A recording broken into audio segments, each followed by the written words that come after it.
भारतातील सर्वात मोठी शिवमहापुराण कथा, 75 एकर जागा आणि 5 लाखांपेक्षा जास्त भाविक, त्यातल्या त्यात भाविकांचं मनोबल वाढवणारे आकर्षित देखावे म्हणजेच 12 ज्योतिर्लिंग आणि 4 धाम यात्रा. आज शिवमहापुराण कथेचा दुसरा दिवस आणि जनसेवा फाउंडेशन आयोजित व तसेच प्रसिद्ध प्रवचनकार पंडित प्रदीपजी मिश्रा महाराज हे भाविकांना आध्यात्मिक मार्गदर्शन करत आहे. इथे 3 पंडाल आहेत आणि 5 लाख भाविकांचा विचार केला होता, परंतु भाविकांच्या संख्येमध्ये प्रचंड प्रमाणात वाढ झालेली असून हे सुद्धा पंडाल बसण्यासाठी कमी पडत आहे.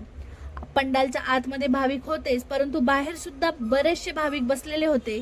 यावरूनच समजतंय ही कथा भारतातील भव्य दिव्य कथा ठरणार आहे.